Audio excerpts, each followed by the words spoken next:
Hey family, I just want to reach out to you and first thank you for watching this, but this is me trying to reach out and connect with you and tell you that I'm here, that I'm not going anywhere, that I want to walk with you through this pandemic. And today's what, day 9 of 30 for us in the quarantine in the month of April.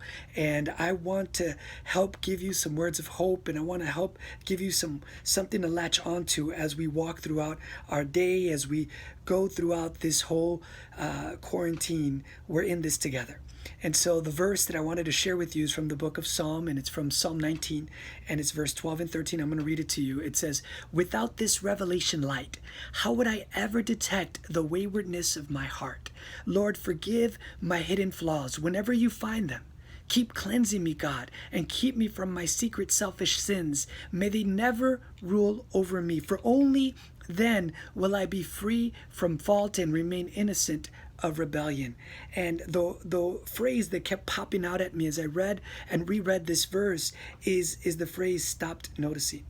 You know, there are things in our lives that we've stopped noticing in our lives, whether it be the way we are with our anger, the way we are with maybe some bad habits, maybe our attitudes, maybe the way we think in our minds, that we know that if we were to put it up against the scriptures, against the truth of the scriptures, that really isn't the way we should be talking, really isn't the way we should be acting, really isn't the way we should be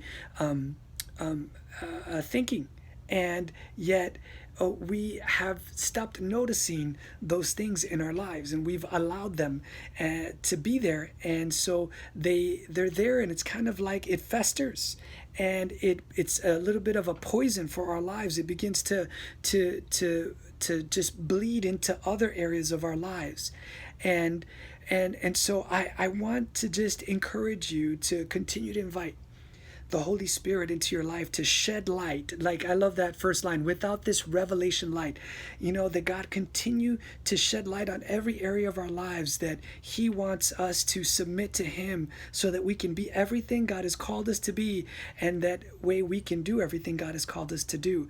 And so we need the stuff out. We need the sin out. We need the bad attitude out. We need the bad thinking, stinking thinking, if you will, out. We need the bad actions out.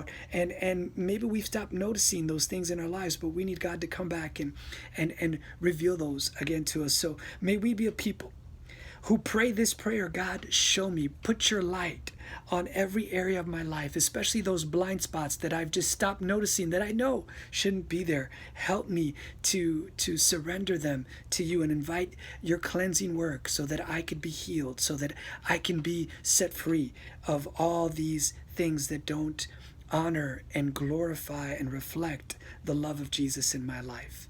I love you, and remember, be a miracle.